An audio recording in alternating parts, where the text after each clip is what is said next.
my head for reference, but I'm never sure if it's recently a good reference. revealed heart-wrenching insight into the horrific abuse he experienced as a child actor in the Quiet on Set documentary. Naturally, people came to his social media to express their deepest condolences and uplift him with positive support. He is now receiving millions of views on his posts, seeing a massive uptick in music streams, and even strategically entering new business endeavors after the boost in support from the documentary. However, just a few years ago, Drake was shunned by the entirety of social media. He was called a depraved predator after being found guilty for disseminating matter harmful to a juvenile. Most people wrote him off as a pedophile after these crimes came to light, but now after him detailing his own abuse, we have much more context and nuance to consider during Drake Bell's complicated comeback.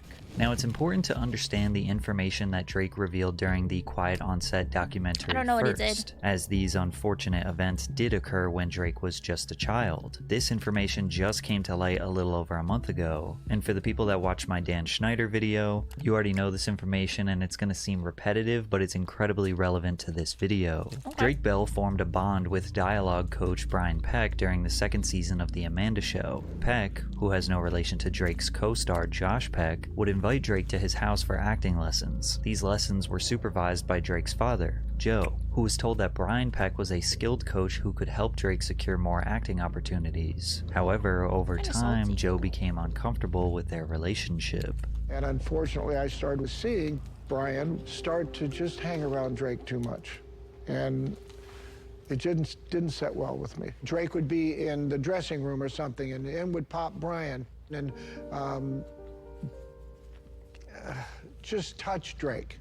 You know, do things that, wait a second, what are you doing? Drake can put that on himself.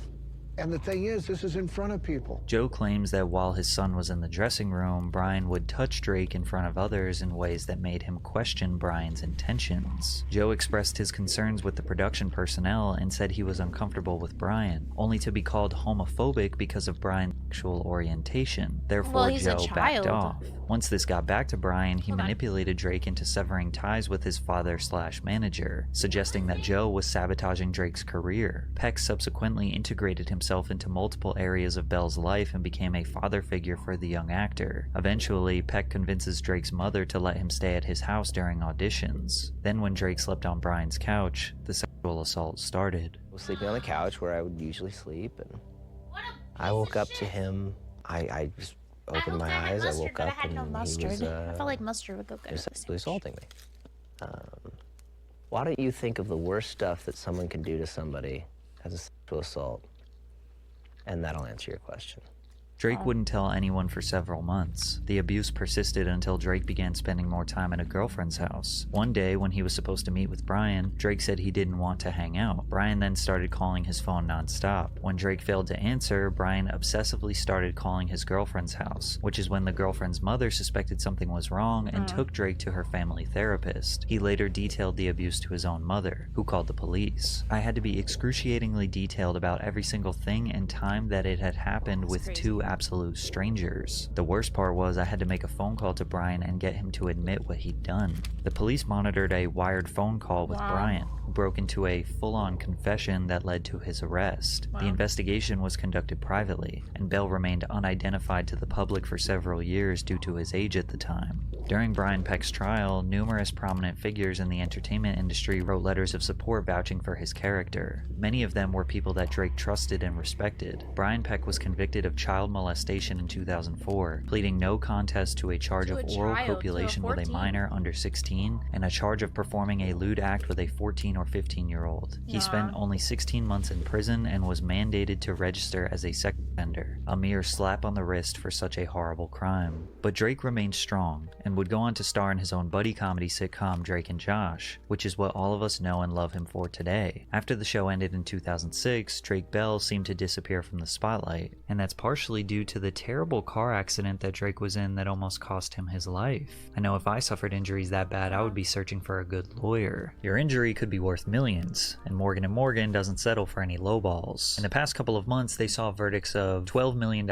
in Florida, 34 times the highest insurance offer, $26 million in Philadelphia, 40 times the highest offer, $6.8 million in New York, 25 times the Oracle was Peter Park, very consistent fee is absolutely free unless you win. You can submit a claim with America's largest injury law firm in just one click. Submit your claim now with Morgan & Morgan at www.forthepeople.com/Patrick or click the link in the description.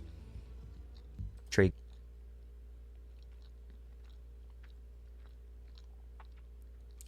received very consistent work over the years doing voice acting roles in shorts, TV shows, and movies. His most notable role was Peter Parker in Marvel's Ultimate Spider-Man animated series. When he wasn't doing voiceovers, he was writing and releasing his own music. Interestingly enough, his records weren't very popular in the United States, but were huge in various Spanish-speaking countries. The Drake and Josh Nickelodeon show was extremely popular in Latin countries, likely due to the excellent job the production team did with dubbing the actors' voices. Drake always wanted to be a rock star, ever since his earliest days on The Amanda Show in 2001. He released music consistently for 17 years but received no gold or platinum records in America. However, in Mexico and other various Spanish-speaking countries, Drake Bell, aka Drake Campana, had multiple high-charting Billboard singles and albums. In some of these countries, he performed shows for thousands of people. He learned to speak Spanish. He has written and released a ton of music in Spanish. He even provides Spanish subtitles with every podcast or social media post he makes. People have joked on social media that he ran away to Mexico to avoid charges of his 2020 crimes, when in reality he was more successful there for over a decade and probably made most of his income in Latin-speaking countries. But over the years, we slowly saw Drake's life unravel a bit. In 2010, Drake was charged with driving under the influence. He was subsequently released on a $20,000 bond and pleaded not guilty. In 2014, he filed for bankruptcy after owing the IRS over $500,000 in taxes. The next year, police officers in Glendale, Los Angeles noticed Drake's car drifting lanes at an unsafe speed. The officers pulled Bell over and reported him smelling of alcohol before conducting a field sobriety test, which he failed. They promptly arrested him under suspicion of driving under the influence. Bell decided to plead guilty and was sentenced to 4 days in jail and 4 years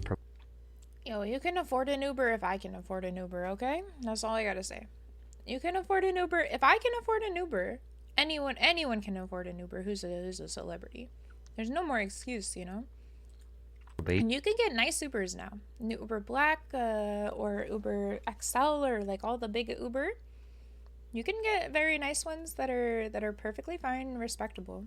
And he would be required to attend an alcohol education program. He only served 1 day in jail for good behavior. The following year, he posted 2 tweets about he was not invited to Josh Peck's wedding, which sent the media into a frenzy speculating that Drake and Josh had some sort of falling out. But a couple months later, they reassured everyone that there was no bad blood between them, and they even did some YouTube content together. In 2018 and 2019, they made a number of different content pieces together that secured millions of views. It really seemed like their relationship was as good as it can get. But you should know that today, all of these videos have been deleted from Josh's YouTube channel. And that happened roughly around the time Drake was outed by his abuser for allegedly sexually pursuing underage girls. In August of 2020, Drake's former girlfriend, Melissa Lingafelt, who goes by the stage name Jimmy Ono on social media, posted a TikTok that jeopardized Bell's clean reputation. Melissa claimed that Drake committed both verbal and physical abuse during their relationship from August 2006 to February 2009. When I started dating Drake, I was 16. I was homeschooled. I moved in with him. I was singing.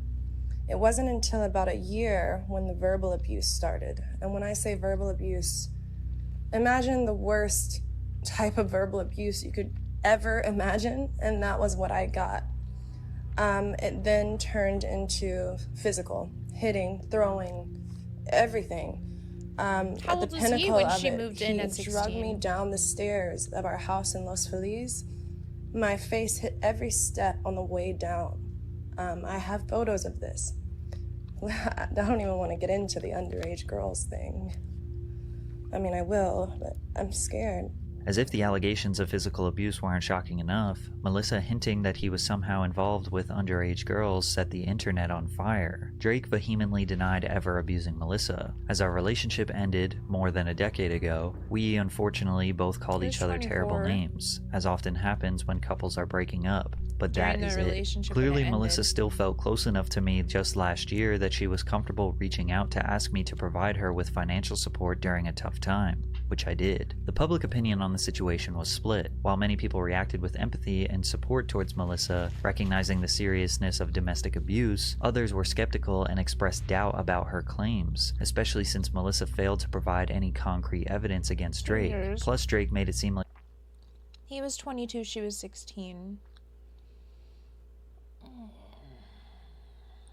Like she was doing this expose for money, casting doubt on her intentions. It was purely a he said, she said situation, and Drake wouldn't face any legal consequences. Melissa, after spending weeks talking about the situation online, deleted all her videos and detached herself from the situation. But it only took a few months for more serious allegations to come to light and Drake's reputation to be permanently destroyed. On June 4th, 2021, Bell was arrested in Cleveland, Ohio on charges relating to attempted endangering of children and disseminating matter harmful to juveniles. For context, child endangerment occurs whenever a parent, guardian, or other adult caregiver allows a child to be placed or remain in a dangerous, unhealthy, or inappropriate situation. Disseminating matter harmful to juveniles means that a person has unlawfully ordered, offered, sold, displayed, or given graphic or obscene material such as books, videos, messages, photos, etc. to someone under the age of 18. To simplify, he was being charged of sexting a minor. However, the nature of the charges say that there was no sexual contact. According to the court documents, the date of the offense was December 1st, 2017. Bell was going to Cleveland, Ohio's The Odeon to perform a concert. Bell then seemingly invited the minor to his show in Cleveland. In the months leading up to the concert, Drake sent the victim inappropriate social media messages. The minor, who lived in Canada, attended Bell's concert in Cleveland. She and Bell met later that night at the Cleveland nightclub on Old River Road in the city's east bank of the Flats district. In October 2018, 10 months after the incident, the 15-year-old victim filed a report with her local police department in Canada regarding what had happened that night. This is all the information that was revealed in the case. So naturally, people were confused as this was all extremely vague. Even news outlets were unable to... Yeah, why was she at a nightclub?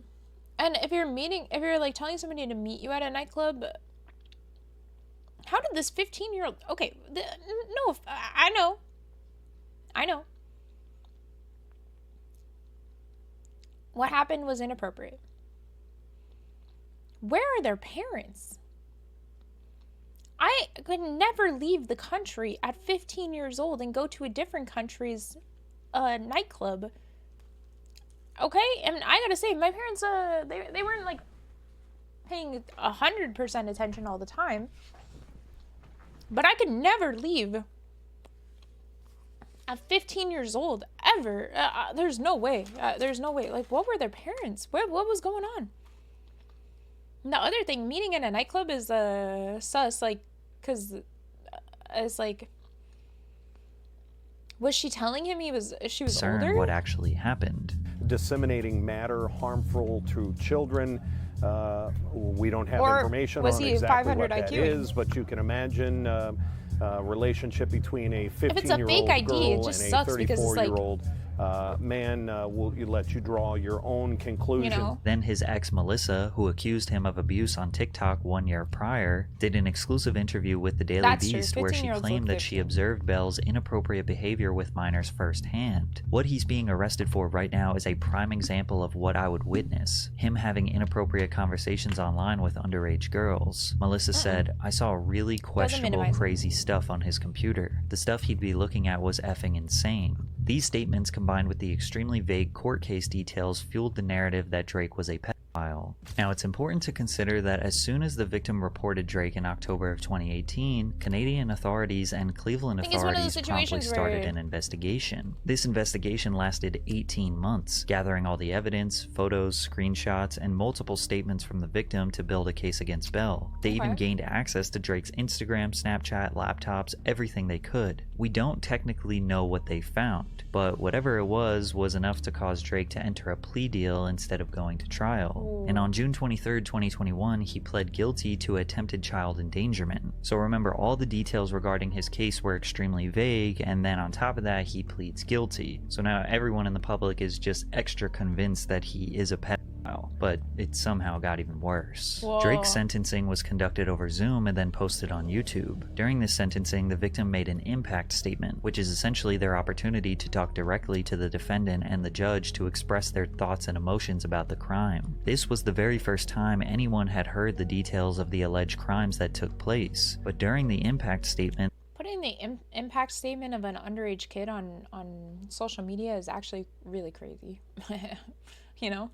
the victim brought up countless new allegations and statements that were never presented during the investigation, which shocked Drake, the defense, and even the judge. Remember, Drake was already pleading guilty to basically sexting, but since he was pleading guilty, the public assumed that everything the victim was saying here was part of the case, but it was not. I started off as a fan of him. Everyone who knew me as a child knew that he was a hero to me. I would have done anything for him. When I was 11, I learned that my aunt had a mutual friend who knew the defendant. That led to my aunt taking me to meet him for the first time in 2014 when I was 12. From the time I was 12 to 15, my aunt took me to meet him and spend time with him many times. After I met him for the first time, he started speaking to me more frequently online. When I was 13, I went to him for boy advice. He told me that I was beautiful and that boys were stupid. He then sent me a photo of myself that he had screen capped from my Instagram, telling me that I was, quote, such a cutie. He saved that photo of me onto his phone. Another instance of creepy behavior happened when I was spending time with him at the age of 14. He told me that he couldn't believe how much I'd grown since he last saw me. He said that I wasn't little anymore, and I was, quote, a woman now. But at 15, he started sending me messages about how, quote, hot I was. In the summer of 2017, I messaged him, telling him that I was going to see him in concert in the following months. He replied by telling me that he couldn't wait to see me. He also asked me, quote, how old are you now? I told him 15. He then told me to, quote, hurry up. Not too long after that, his messages to me became blatantly sexual. Aside from Cleveland, the only other time that the defendant sexually assaulted me was in October of 2017. It happened in Illinois in the middle of the night. He digitally penetrated me in the back seat of my aunt's car while she was driving him to a friend's house. This eventually led to many months of inappropriate messages and photos being exchanged over Instagram and Snapchat. The photos exchanged included photos of my body and photos of his body and his genitals. He would tell me how badly he wanted to penetrate me vaginally. On December 1st, 2017, my aunt took me to the Odeon Concert Club to watch him perform. That night, the defendant took me backstage to be alone with him.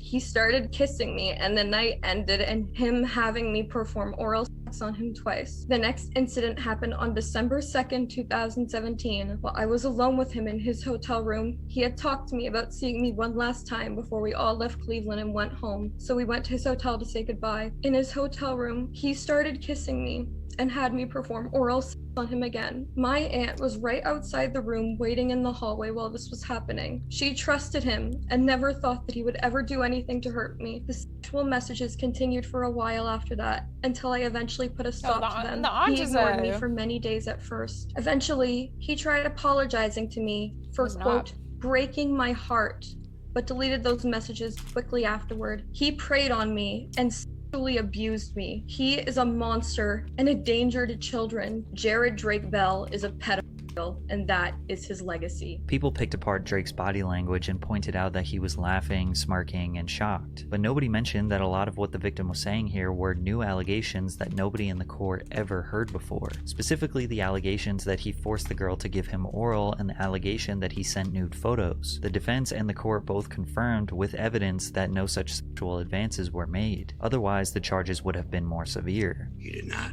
plead to sexual misconduct or engaging in sexual relations. He pled to attempted endangering children and disseminating matter harmful to juveniles. So she could be lying. These are serious allegations, but they do not involve sexual relations. This is what Drake's defense admits to. So the acceptance of the responsibility, Your Honor, is for chats that occurred between he and the victim. The subject matter of those chats were discussion because they had known each other for years, and there were claims that became sexual in nature.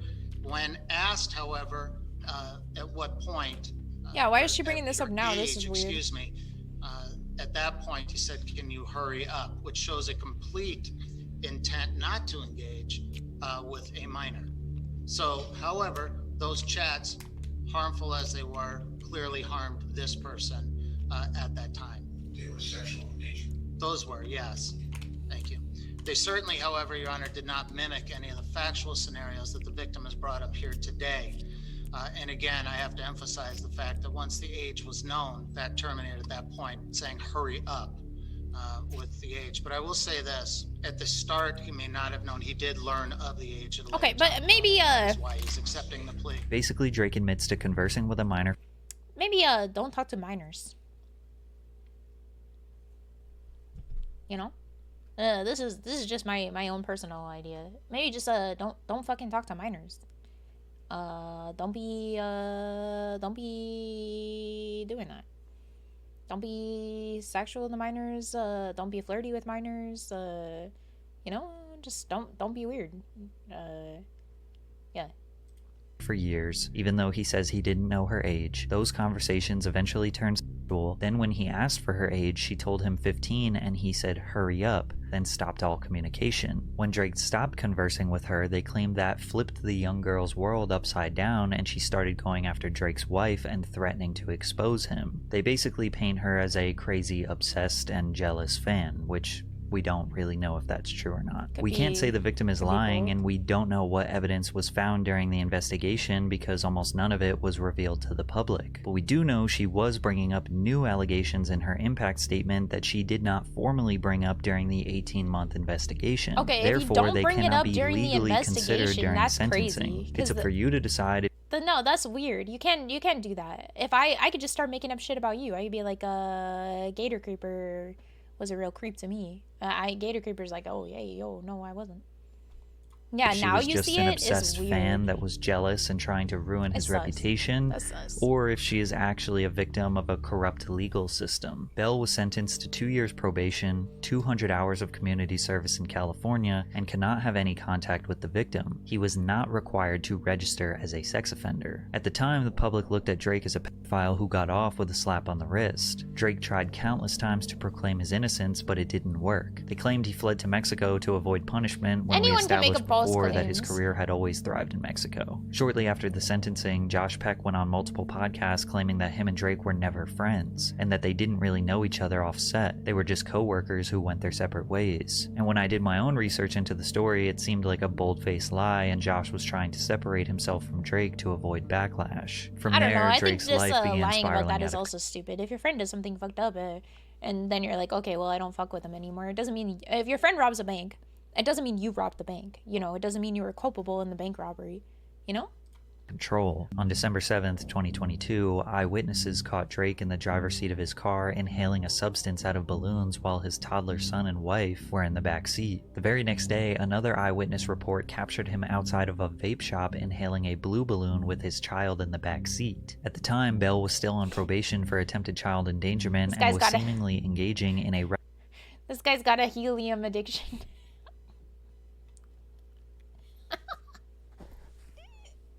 This guy's got a straight helium substance known as whippets, where people inhale nitrous oxide from balloons, causing them to experience euphoria, hallucinogenic states, and relaxation. This drug is also extremely addictive and dangerous. The weird behavior continued on April 13th, 2023, when the Daytona Beach Police Department listed Drake Bell as missing and said he had been last seen before 9 p.m. on April 12th in the area of Mainland High School. The department's post noted what car Drake was likely driving, a 2022 gray BMW, and said he could be considered missing and endangered. TMZ obtained a 911 call where someone from Orlando PD explained why police were deeply concerned for Bell's well-being. Basically, there is a celebrity who had a falling out with his wife. We got involved because the family, he's been texting the family in California saying that he's going to get drunk and himself, and he's in a hotel somewhere in Orlando. Drake tweeted shortly after he was seemingly located, "You leave your phone in the car and don't answer for a night, and this?" While Drake seemed fine given the circumstances, the following week his wife filed for divorce, citing irreconcilable differences. Per the petition, Janet asked for legal and physical custody of their son Jeremy, with Bell getting visitation rights. She also sought spousal support. Bell later revealed that he found out my wife filed for divorce from TMZ before promoting his new song, Going Away. In the song, Drake ironically sings about moving away to a remote island with his wife and son and starting a new life. Presumably unable to cope with the stress of losing his wife and child, eyewitnesses caught Drake using whippets once again on April 25th as he inhaled from a fully inflated balloon, merely days after the media publicized his divorce. When paparazzi asked him about it, this was his response. Why is he doing it in public? There's some photos that surfaced of you with red balloons. What do you think? What do you gotta say about that? Those balloons? You know, it is what it is. We'll figure it out. But everything's good? Yeah, everything's fantastic, man. Drake Bell was at the lowest point of his life. Drugs had taken over and he had nowhere left to turn but rehab. However, rehab changed his life more than he anticipated as he began to open up about his childhood abuse. But when I got into rehab, it was a really intense facility. And I went through a lot of grief counseling and trauma therapy and group therapy and one-on-one. I mean, it was all trauma day. Therapy changes your entire life and makes you so much better. Unearthing all of these things that I never talked about, not only never talked about with strangers, but even with people I was close to, had never gotten that deep about things that I've experienced and things that have happened. And I was around so many people who, for the first time, had similar stories or incredible trauma in their lives and were opening up and sharing. And that was the first time that I really felt like I was in an environment that was comfortable enough to share and felt comfortable enough around people that weren't going to judge and that really just wanted to see you get better. Shortly after he got out of rehab, he was approached again by the producers of the Quiet on Set documentary, and he decided to share his story with the world. After hearing about Drake's abuse, the public did a 180 shift on him. His comment sections went from calling him a pedophile to sharing love, condolences, and positivity. People all of a sudden were empathetic. Some even used his past as an excuse for him allegedly engaging in inappropriate behavior with minors. They said things like Bell was a part of the cycle of abuse and couldn't control what was happening to him. It's true that childhood abuse can have profound psychological effects on survivors, including trauma, depression, and PTSD. Children who grow up suffering abuse may learn abusive behavior as a means of coping or as a model for how relationships function. Approximately 1/3 of all individuals who are abused in childhood will become abusers themselves, according to a study funded by the National Institute of Justice. A survivor of childhood sexual abuse may try to undo that abuse by taking back power. Someone who has been abused can play the role of the more powerful person in the relationship in an attempt to overcome the powerlessness they felt. One day after the Quiet on Set documentary released, it's up to you Drake when you released a become song an and adult music to take care of figuring out what has caused you to feel these things, and to take your power back in a healthy way. Once you're an adult, there's no excuse anymore, you know? video called I Kind of Relate. The song starts off with the lyrics, "I found beauty in my pain, I'm running away from the abuse and all the shame, 'cause no one comes to my house anymore, no one knocks on my door." These lyrics are complemented with a visual of him as a child entering his on-set trailer with a grown man who likely represents Brian Peck, his abuser. Then the track quickly transitions to his infamous 2006 car crash, where 19-year-old Drake Bell was stopped at a red light and a driver fell asleep at the wheel going 60 miles per hour, then crashed into his 1966 Mustang head-on. Bell broke his jaw in 3 places, fractured his neck, and lost a bunch of teeth. The song continues, "I lost my path so long ago. In 2008, I found love in Mexico, because no one wants to hear me in the States, so I'm running away." However, Bell releasing this music video after the documentary made some people think he was being disingenuous, that he was essentially capitalizing off the publicity to sell a record. Others pointed out that he has been writing about the abuse in his music for years, like in his 2006 song In the End, where he wrote, "The monsters in your head have left you all to yourself. It's alright if ugly little things remind you of how it felt. Another day no one tells you what it means, what's in your way and poisoning your dreams, the darkest place that you've ever been." Or in his 2020 track, What Is Wrong? "Well, I wish I was a kid again, I would laugh and play, like we did back then. Would I be afraid of all the monsters who just left me here in these abandoned rooms?" We all know that artists write music based on their real life experiences, and this is Drake Bell's story to tell. Did he pre-plan this song and video to drop at the same time this documentary came out for strategic business purposes? He absolutely did. But it's pretty safe to assume that Drake would 100 out of 100 times choose to not have experienced this horrific trauma. Exactly. He would have rather had a normal childhood. And if the tiny benefit is that he can make a song about his pain, then so be it. You could also argue that all the people who didn't want to hear his story until he came out about his own abuse are more disingenuous. Plus the people that made the documentary are profiting off his story. Every YouTuber and TikToker and Twitch streamer talking about it are making money from it. That does not diminish or devalue the seriousness of his experience. From there, enraged fans began attacking his co-star Josh Peck, bombarding his comment section with hate, calling him an accomplice, and placing blame on him for Drake's abuse. They just somehow believed that Josh was complicit or aware of Drake's situation. Josh did make a statement on Instagram that he reached out to Drake privately and showed his support for the survivors that spoke out. Drake even asked supporters to take it easy on Josh. But he has reached out to to talk with me and imagine you work with somebody when you're a kid and like for the rest of your life you're tied to that person.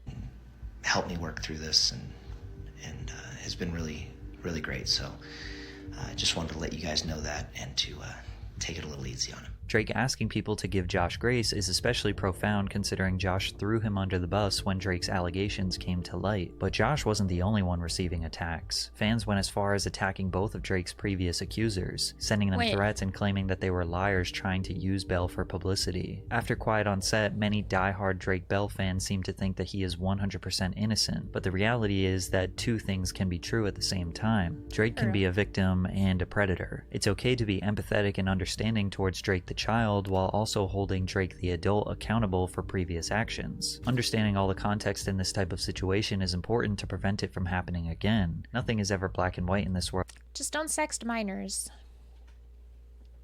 Keep your sex for all the people above the age of 18. Just have sex with people over the age of 18, whether it's through text message or through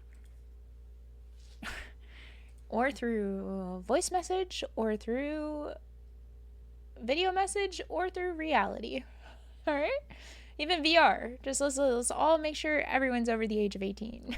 You know what I'm saying? Just subscribe.